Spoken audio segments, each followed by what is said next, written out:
ॐ शान्ताकारं भुजगशयनं पद्मनाभं सुरेशं विश्वधारं गगनसदृशं मेघवर्णं शुभांगं लक्ष्मीकान्तं कमलनयनं योगिभिर्ध्यानगम्यं वन्दे विष्णुं भवभयहरं सर्वलोकैकनाथं। बोलो श्री हरि लक्ष्मी नारायण भगवान की जय। गुरुवार के दिन अवश्य सुने यह कथा, जो कि समस्त ग्रहों की शांति के साथ सुख समृद्धि लाती है। कथा के प्रारंभ में आप सभी के सहयोग की अपेक्षा के साथ अनुरोध है कि चैनल को लाइक एवं सब्सक्राइब जरूर से करें। आगे भी आपके लिए ऐसी ही धार्मिक एवं पौराणिक कथाओं को हम लाते रहेंगे। तो आइए सुनते हैं गुरुवार के दिन भगवान बृहस्पति की कथा। प्राचीन काल में एक ब्राह्मण रहता था। वो बहुत ही निर्धन था। उसके कोई संतान नहीं थी। उसकी स्त्री बहुत मलिनता के साथ रहती थी। वह स्नान न करती, ना ही किसी देवता का पूजन किया करती थी। इससे ब्राह्मण देवता बड़े दुखी थे। बेचारे बहुत कुछ कहते थे, किंतु उसका कुछ परिणाम नहीं निकलता था। भगवान की कृपा से ब्राह्मण की स्त्री के कन्या रूपी रत्न पैदा हुई। कन्या बड़ी होने पर प्रातः स्नान करके भगवान विष्णु का जाप एवं बृहस्पतिवार का व्रत करने लगी। अपने पूजन पाठ को समाप्त करके विद्यालय जाती तो अपनी मुट्ठी में जौ भर के ले जाती और पाठशाला के मार्ग में डालती जाती। तब ये जौ स्वर्ण के हो जाते।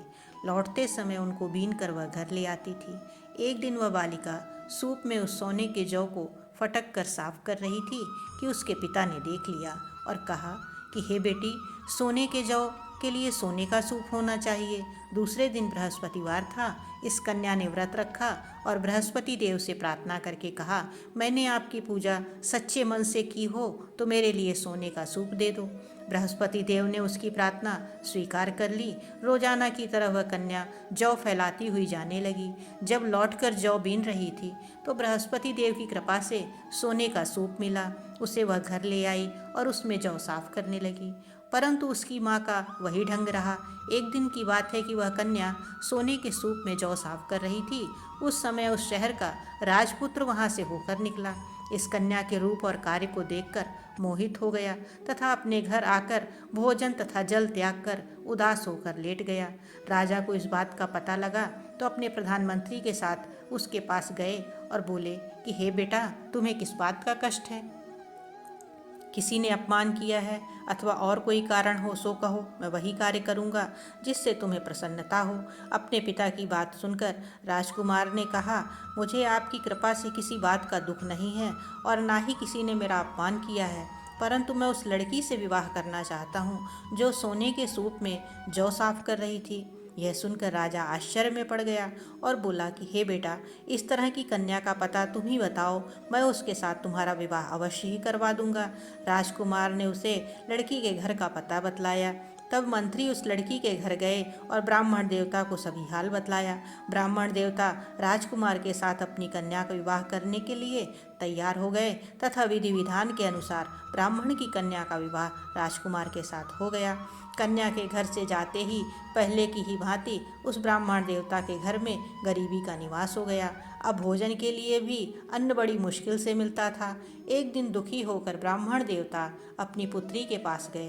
बेटी ने पिता की दुखी अवस्था को देखा और अपनी माँ का हाल पूछा। तब ब्राह्मण ने सभी हाल कह सुनाया। कन्या ने बहुत सा धन देकर अपने पिता को विदा कर दिया। इस तरह ब्राह्मण का कुछ समय सुखपूर्वक व्यतीत हुआ। कुछ दिन बाद फिर वही हाल हो गया।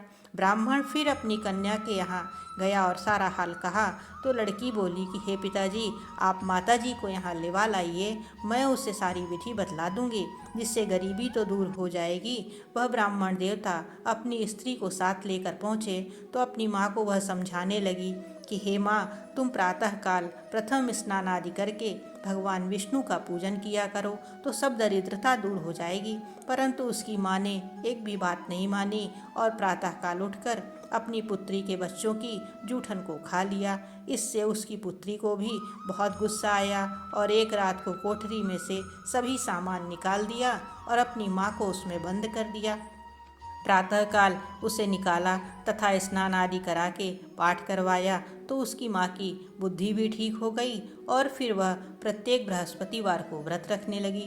इस व्रत के प्रभाव से उसके माँ बाप बहुत ही धनवान और पुत्रवान हो गए और बृहस्पति जी के प्रभाव से इस लोक के सुख को भोग कर स्वर्ग को प्राप्त हुए।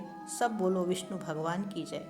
इसी के साथ हम आपसे आज विदा लेते हैं और आगे भी इस तरह की पौराणिक एवं धार्मिक कथाओं को सुनने के लिए चैनल को लाइक एवं सब्सक्राइब अवश्य करें।